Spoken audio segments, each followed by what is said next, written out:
Excuse me, একটা autograph. Oh yes, certainly.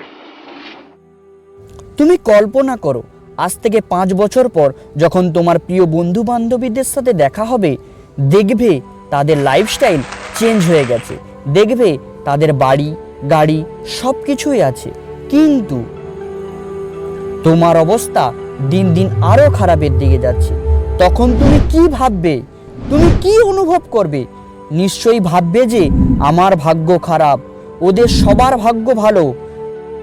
সৃষ্টিকর্তা সবাইকে সব কিছু দেয় না, তাই না? কিন্তু না, সৃষ্টিকর্তা সবাইকে সব কিছু সমান দিয়েছে। আজকে তুমি তোমার মোবাইলটাকে বেছে নিয়েছো, আর অন্যরা তাদের স্বপ্নকে বেছে নিয়েছে। তুমি মোবাইলের পিছনে সময় নষ্ট করেছো, আর অন্যরা তাদের স্বপ্ন পূরণ করার জন্য কঠিন পরিশ্রম করেছে।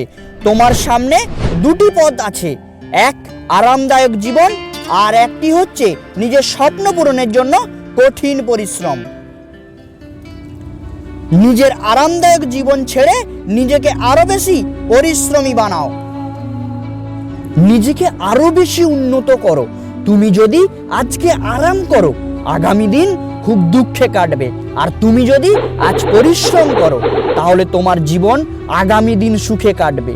তুমি চিন্তা করে দেখো, যা হবার হয়ে গেছে, কিন্তু আজকে থেকে তোমাকে কেউ তোমার স্বপ্ন থেকে দূরে রাখতে পারবে না।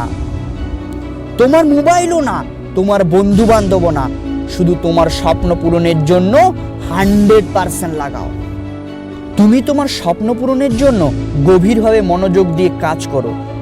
তুমি শেখো কিভাবে নিজের লক্ষ্য পূরণ করতে হয়, তুমি শেখো কিভাবে উন্নত থেকে আরো উন্নত হতে পারো। যেখানে আছো সেখান থেকে কিভাবে নিজেকে নেক্সট লেভেলে নিয়ে যাওয়া যায়, সেটা চিন্তা করো।